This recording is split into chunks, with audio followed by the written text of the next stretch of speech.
Ladies and gentlemen, I don't know what's wrong with my live stream. What's going on? I don't see it pop up.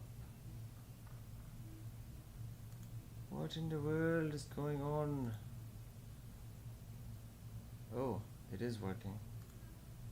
It's just YouTube acting funny. Okay. Well, I guess I'm gonna have to just work with what I have, and hopefully this gets recorded and I don't have to do this again. Anyway, so apparently I'm live on YouTube, apparently I'm live on Facebook, which I don't seem to be. This is very weird. I could check Twitter. I'm live on Twitter. I doubt it, but let's see. No one's gonna be watching anyway. Okay, doesn't seem to be. Oh, and Periscope doesn't work anymore, so I guess not. Yeah, I guess it's only YouTube. Okay, cool. So anyway, since this is gonna probably be on YouTube, might as well just use the YouTube clipping tool and hopefully get you the juiciest parts of this live stream. So I've been watching a lot of what would you say, Matt Davella and people around his.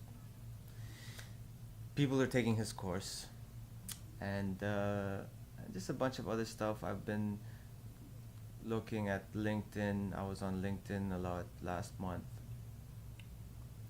and it just got me thinking, you know what, I might as well make a video called How to Be a Videographer in Dubai, because why not? I mean, might help someone, probably end up in someone's YouTube feed, so might as well make something. So I would say number one is I'm just gonna put it here so before I forget,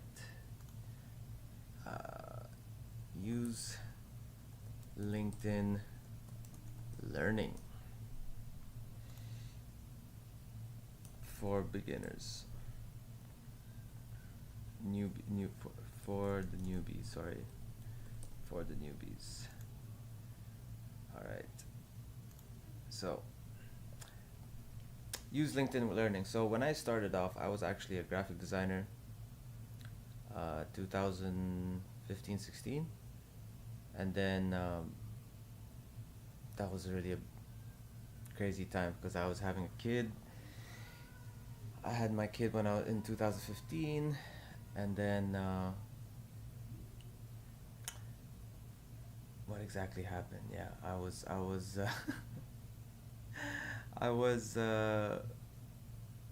dead. Yeah, it was tough. It was a tough time. Just a lot of issues, family problems, a whole bunch of stuff. Anyway, the point is, as soon as I had my kid, I was like, okay, I gotta be dead serious now. I gotta actually work. I actually have to know something. So I literally went back into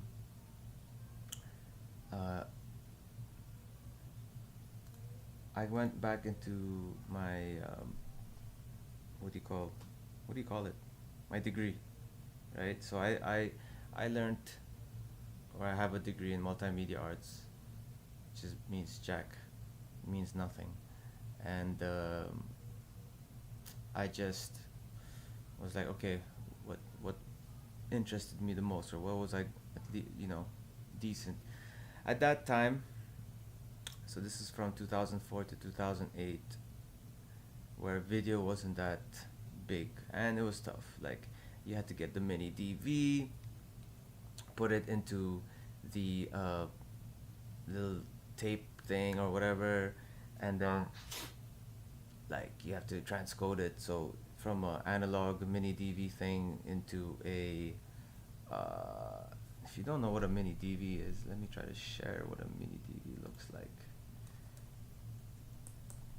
and just to give you an idea of how annoying it was. It was pretty bad. So that is a mini DV, guys. That was the worst because you had to. I had one of those cameras, by the way. I had like a JVC or a Canon. Can't remember what it was, and I had to use it in school. And then you have to take this mini DV and then transcode it. That'll take like 1 or 2 hours. It was no, not cool. So I was already turned off. I was like, you know what? And I have heard some guys on podcasts and stuff. So I've been listening to a podcast called Learn Videography with Cal Visuals and another guy named JJ Englert, and they keep talking about this where when they started off, they were using mini DVs and they would have to like cut in the middle and do all this stuff, and I was just like, no man, like I'm not doing this. Like I didn't have like I remember my brother and his buddy, they used to do that because they used to love Lego, and they actually made a film with Lego, and that's what they had to do. They had to like, okay, we're gonna record now, cut, make sure that's a good cut, and then make sure the next scene was continuing whatever that plain sequence they were trying to make. So that was no, I'm not doing that. I like what I'm doing now, record, layer it in Premiere Pro. And even now, like I'm doing a live stream and no one's watching, but I don't really mind because I'm gonna do this once. I don't have a script, and I'm just literally saying what I need to say, and then I'll probably just edit or take the best parts of this live stream, smash it all together, and then make a YouTube video out of that. Anyway, so I would say, let me get out of this and show you guys LinkedIn Learning. So when I was using it, it was called ooh, don't want to get into there. Don't want to show you guys that.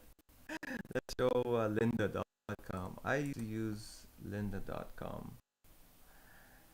Okay, it takes you into LinkedIn Learning. Okay, cool. So I did this for uh, an a month. Now these guys are pretty smart. They don't tell you when you have to renew, so just be careful because otherwise you're gonna get billed like 2,000 dirhams, which is quite a lot, especially if you're a new videographer in Dubai. I would not suggest doing that, but I'm sure you can find some. Okay, look, there's YouTube, but especially even like me, I don't like YouTube because you get into this uh, what's the word to use? You tend to go into the abyss of YouTube, and then you start going into Peter McKinnon, and then you find other people like Peter McKinnon, and then it just and then your mind explodes because you don't know how to get better as a videographer. You don't know where to start. You can probably check Skillshare, but and that's free as well. But LinkedIn was for me.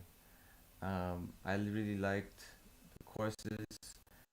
Um, there's one guy, I forgot his name right now, but he calls himself like the one man army, something like that, the one man video team. And let me see my learnings.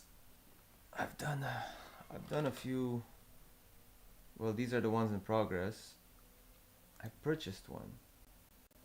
Okay. I tried to learn video product lighting, and what else did I tried to do some digital marketing stuff, which, mm, I mean, I don't know. It constantly changes, and I'm not a big fan, to be honest. Um, trying to find his name. But anyway, lots of content. Uh, I would say just learn whatever you're interested in. You don't have to go step by step. Eventually, they're gonna recommend what you should be learning. Uh, but yeah, like lighting, of course, very very important. Um, what else could you? I mean, this guy was pretty good, especially if you're a beginner. Daniel Roth, he's got a nice course, and yeah, this guy, one person crew. I forgot his name, but yeah, he goes under one person crew. Really good. Oh, and this was really good too. Jem Schofield, cinematic video lighting. Of course, this is later on. Eduardo's the name of the guy. Yeah, nice, nice.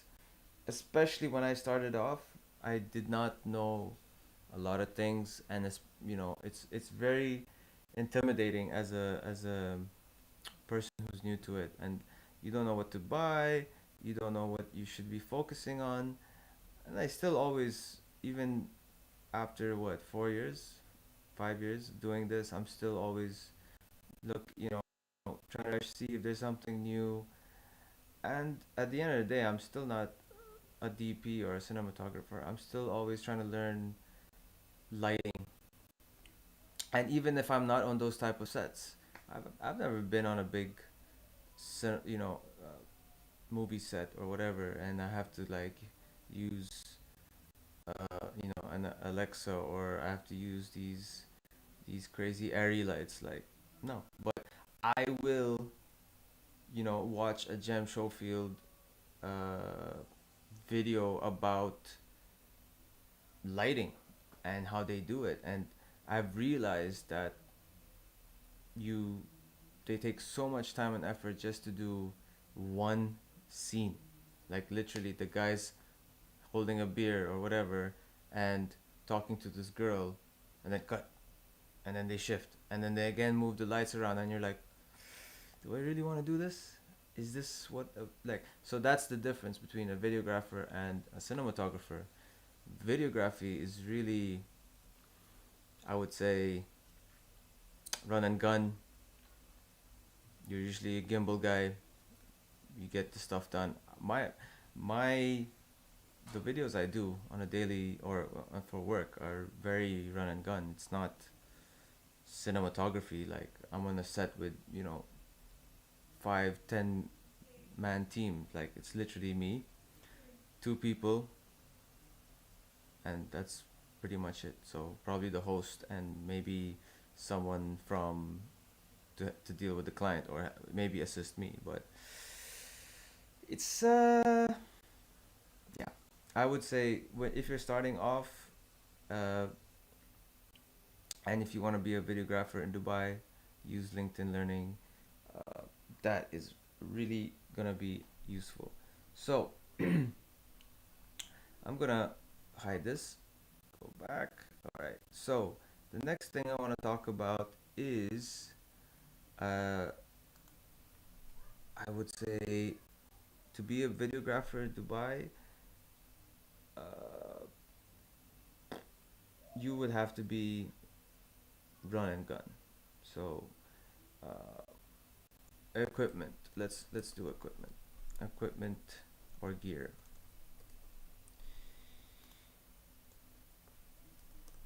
So I'm gonna.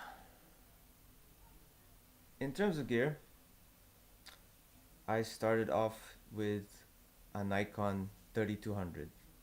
Yes, and I could probably show you some footage, because I'm not embarrassed to show that. And why I'm not embarrassed is because you gotta start somewhere. And I was the thing about when I started is I got it as a gift from the wife. And another thing how I started was I was a graphic designer, so I was basically going to work pretending that I was doing graphic design stuff, but I was actually learning uh, to edit. I was so even before you get the equipment, I learned how to video edit. I learned how to video edit on Premiere Pro. Now, why I did on Premiere Pro? Because I was stuck with a PC. Did I learn Final Cut? I'm glad I learned Premiere Pro first using lynda.com. So that's why I still feel it's very important to learn. Learning is key. And then comes the equipment and the gear and all that stuff. And why I say that is because if you don't have that knowledge base, you can't do as much as you would want to with the gear you have. So, the equipment I got, so I had a Nikon 3200, and then what I started doing was I would go to different venues, and like I was beatboxing, so I that's my hobby back then, and I'll show you my YouTube page now. So this is my page, and I used to beatbox a lot. So I was making videos, but obviously the video quality wasn't great. It was usually an iMac or something like that, and then I have, oh man, I need to go into my videos. So I have stuff like, and I really like. Obviously, some people will be like, "Oh my gosh, Richie, like, why is it so messed up? Like, you have so much like random videos." Well, to me, YouTube. Look, I have what 150 subscribers, 129, like even less. So to me, it's not a big issue because to me, YouTube is more like it's like I keep it. I think of it more of as a way to record my history, or I only have so much space in my head, so I just keep YouTube as a way to remember stuff. So I've done like animations or tried to do animations or After Effects. So this is where yeah, I would say over here. So I got the kid. I got the kid. I had my son, and then I started going out.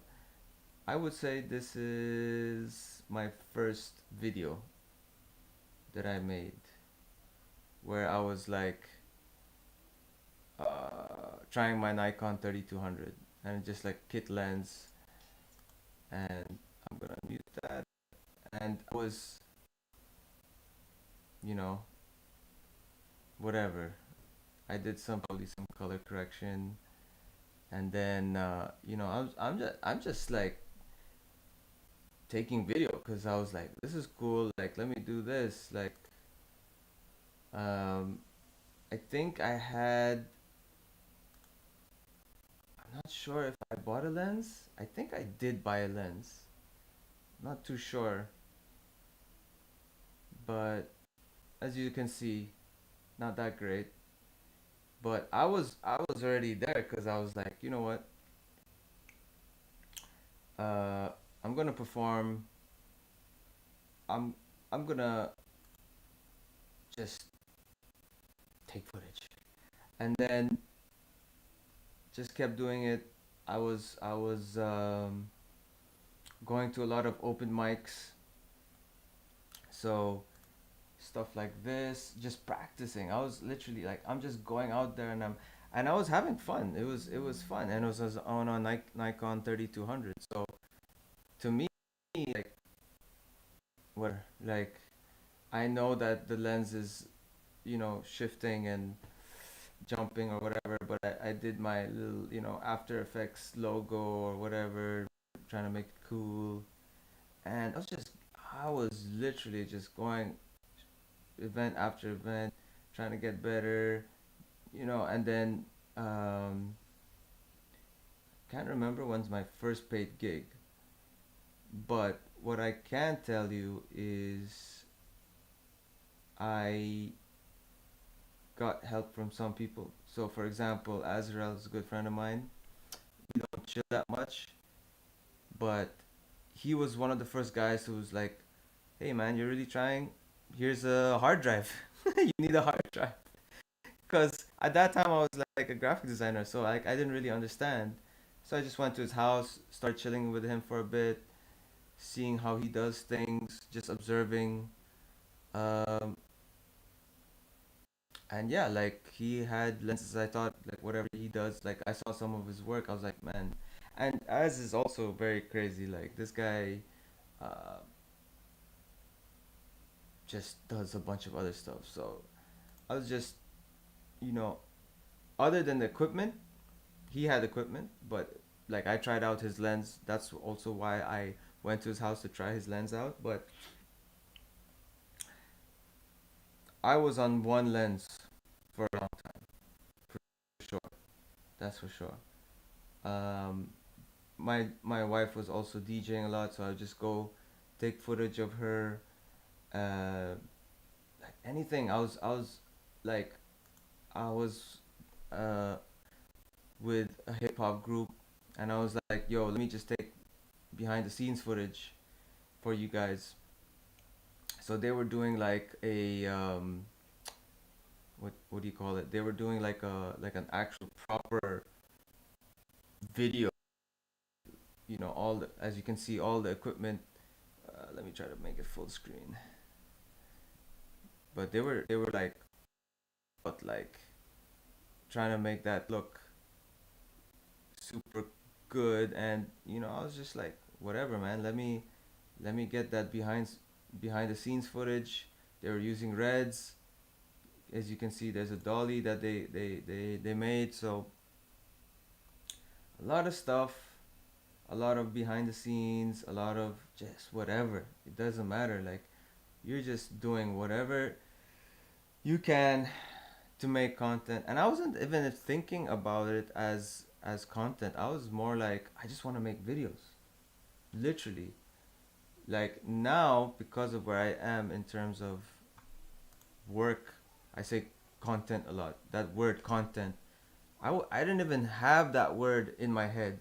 Like, screw content. Just make videos. That was my whole objective. Make videos because I like doing it. I find it really fun to do and really enjoyable. And of course at this time there was like my brothers got me into Casey Neistat. So at that time, so as you can probably see, like all of the years are like 4 years ago. But at that time, of course, Casey Neistat was huge, and he was blogging every day. And the production was so good for a one man. And of course, he was crazy. He was on a skateboard, electric skateboard, vlogging with a huge Canon DSLR and doing his thing. And of course, a lot of people were trying to replicate. But what's so good is it got me really trying to just keep making videos, just keep making videos after videos. Um, and then finally, doing different stuff, blogging. I just went to some guy's wedding, and then luckily I did get a gig as a videographer for La Pearl. So La Pearl was a, I don't have any footage here. Uh, Maybe this one? Probably this. Yeah. There's some footage here. But I don't know what I did. Okay, some animation stuff. And then I did yeah, this is like After Effects footage. Just dropping everything into this show reel. I did something for a friend, so he was, nice enough to give me the stuff using a lot of After Effects templates. So I worked with La Pearl. So these guys, if you're in Dubai, you know who La Pearl is. I was taking photos every day. I was taking. This is all After Effects stuff. Uh, but yeah, I was doing a lot of photos for them. I was doing a lot. The thing about when I was with Le Pearl, which is in Hub Tour City, I was doing a lot of. I wouldn't say. I was more like documenting. Like I would take rehearsals, and it was at that time I was gonna do it because I didn't care about the money. I didn't care about anything. I was like, wow, like people are gonna pay me to take videos. That's cool, awesome. Because before that, I was doing graphic design, which is great, but I was coming to a point where I was not interested. Like I worked for Under Armour, I worked for like a restaurant chain, and I was just like, no, this is this is boring. I'm over it. And now, especially with what's happening right now, being a graphic designer, especially in Dubai, you're not gonna get so much. So I think I'll stop here in terms of equipment. It's more about now, you know, I'm gonna change the title, which is uh, creating on your being a one man show. So being a one man show. All right. So I'm gonna add that caption. So being a one man show is basically me doing stuff by myself. And I've always done stuff in terms of video by myself. So, for example, this I went to a park. This was the first time I got a gimbal, and I bought a Sony camera because I finally was like, I got some money. I'm gonna do this, and I got a Sony A6300. I still have trying to sell it. So if anyone wants, but this was the first time I was like, okay, let me try it. Oh, I put log two, tried to change the colors, just slap the LUT, and it looks pretty decent. Like, so I was really happy and just uh, kept making more videos. I'm gonna check if this is working.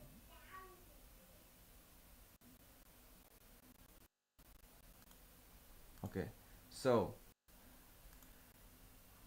uh, what else did I do? Yeah, I just kept vlogging, then eventually buying new equipment, doing more freelance work. Uh, what else did I do? Um, yeah, just getting doing reviews. I did like for my son. I was, of course, when you hear about the what's his name, Ryan's Toys review, and you've got a kid. Obviously, you're like inspired. You're like, you know what? Maybe I can do it, or maybe not, because it's super tough. But it's again, uh, it's pushing you to be that one man show, and I think it's really important because especially if you're in Dubai, and I see a lot on.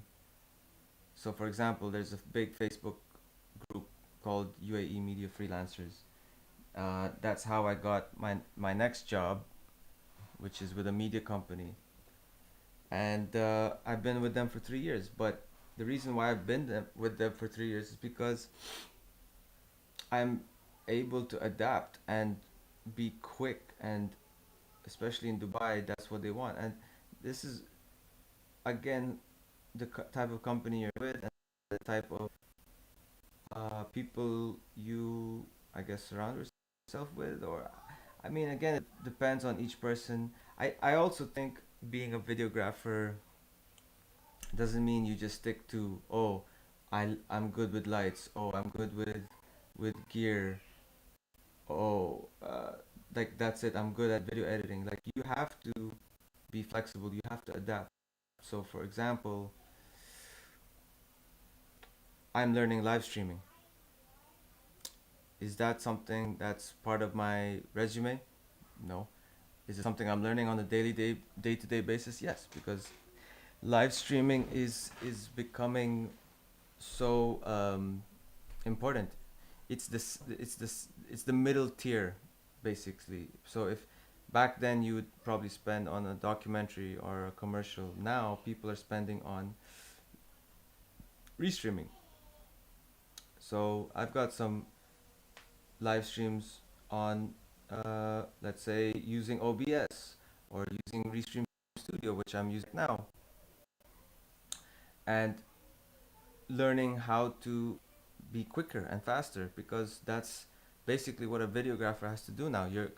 Have now become a content creator. You're not, oh, I made this amazing piece of art. It's a short video about whatever, Imar. Like, they don't care. They want to know if that video is gonna get them people to buy something or to visit an MR property. That's just an example. But what I'm saying is that's what most clients want. They want, especially in Dubai, if you're an agency or a big company or a group of companies, that's what they want to do. They'll have a marketing team and they'll look at the numbers, um, and they'll see, okay, did this post or this video, you know, do well for us? If you posted it on Facebook, how many likes did we get? How much was the reach? How many impressions? All that stuff. Was it a boosted ad? Like they would rather put their money or their budget into that rather than a really epic video about, I don't know, maybe it's about a property, maybe it's about some new skin line, I don't know. But it's important to basically adapt, to be a one man show, and to learn like marketing and uh, how to promote yourself and do new things. Like right now, it's really big. I'm sure if you're a videographer, you're gonna see a lot of video guys on Instagram do, you know, split screens. I don't have my phone right now, but basically on the top it's, or we can go to Instagram right now. So for example, these guys are a media company, uh, which is, they're good, uh, but they don't have any split screen stuff. So what I mean is, like, let's say Cal Visuals.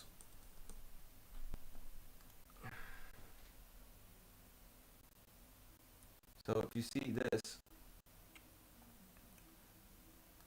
this is what I mean by split screen. So he'll show the final shot, and then you have behind the scenes uh, of what he's doing, and then you've got the description. So this is really important because, I mean, as you can tell, he's a one-man show because he's on the camera and he's got some guy filming BTS.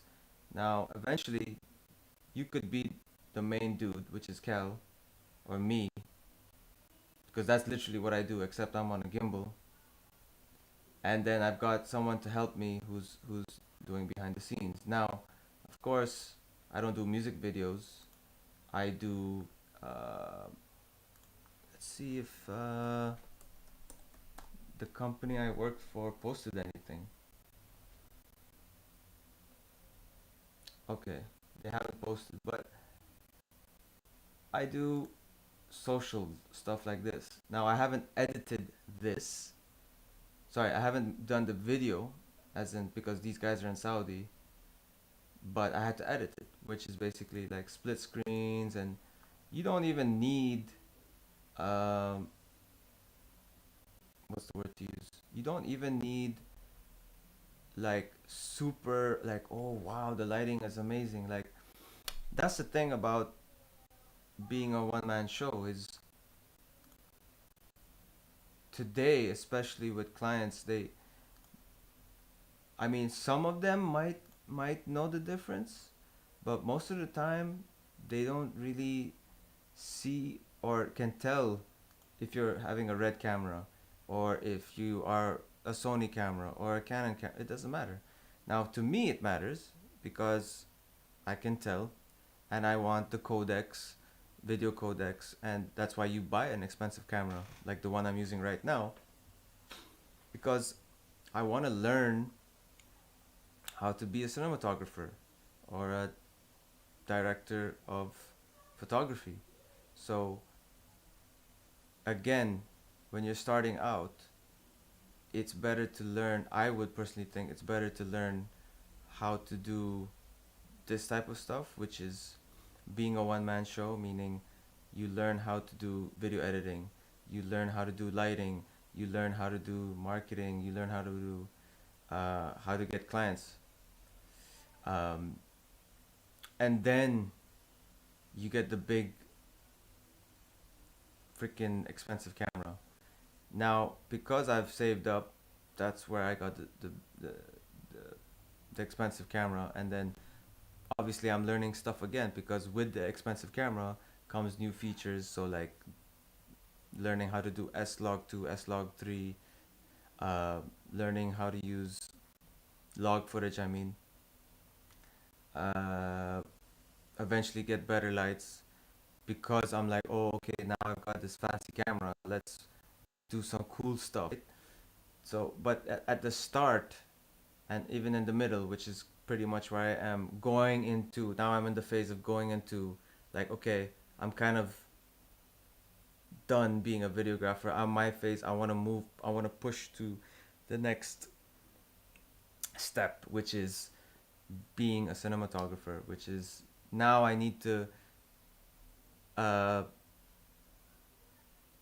in Dubai at least start doing more uh, outreach. So like going into your Instagram and following the right people, or just messaging, you know, DPs or whoever, or producers or whoever you see on in Dubai. Hashtag search for hashtag Dubai or hashtag Dubai videographer, Dubai cinematographer. Reach out to them or see what they're doing. Follow them, like their stuff, and then try to interact with them. And then hopefully someone will reach out or they like your work, and then you try to you just try to meet or reach out and see who bites first, and you try to get that going. And if they don't, no issues, because it hasn't happened to me. I'm still gonna use my super camera, and for example, I'm gonna meet someone tomorrow and do something that hopefully will be awesome. And if it doesn't matter, because I'm again going into that phase of uh, like how I did with my Nikon 3200, which is I don't care. I'm gonna go out and I'm gonna make videos, not content. For me, it's a personal thing about making videos. I just like making videos. Doesn't have to have a gimbal. I never had a gimbal before. I used to uh, manual focus because the Nikon cameras had crap focus. So you work with what you have, and then you just keep being a better one man show, because I'm a good one man show or one man crew. I'm able to check even two cameras. So I'll be on a gimbal and I've got my camera A on sticks. I'm on camera B doing gimbal work, doing an intro for a video, for example, and then okay, cut, we're done, on to the next. Just switch off my camera A on the sticks, go with the host somewhere to some, start eating food or whatever. I could probably show you that. Uh, so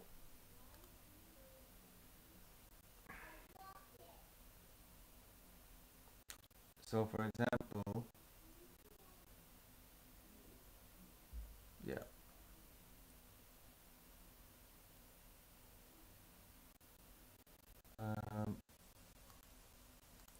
So let's say, yeah, stuff like this where I make vertical videos because that's part of my job, but it's also on landscape and it's also square. So that's about, you know, especially in Dubai, being a one-man show means, or a one-man videographer, one-man crew video team, whatever you want to call me.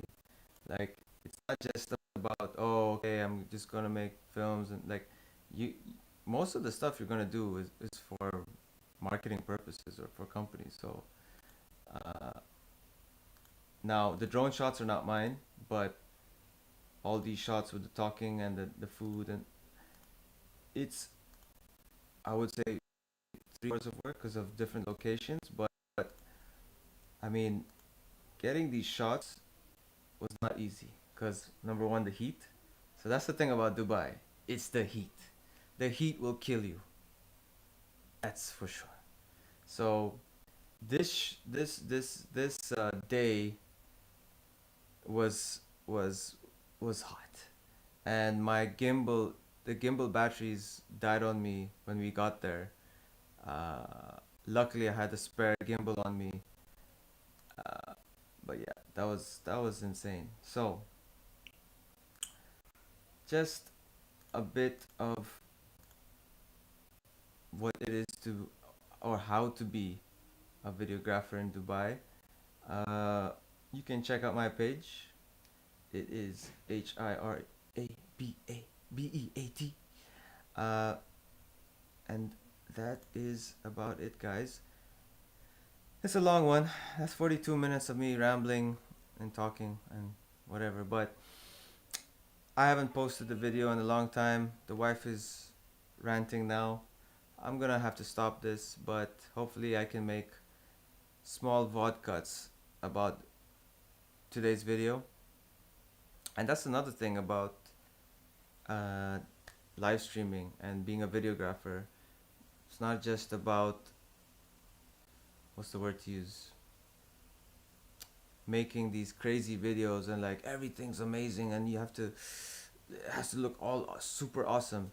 I get that. There are people who do that, like Matt Devella and all, but there is also people who just want to get it out there, get the message across, like what I'm trying to do, whether it be a live stream where and no one's watching, it doesn't matter because then I'm gonna take this live stream, cut it up on YouTube Studio, uh, and then just create more content out of that. Woohoo! All right, guys, I'm out, and I'll see you hopefully on the next one. Peace.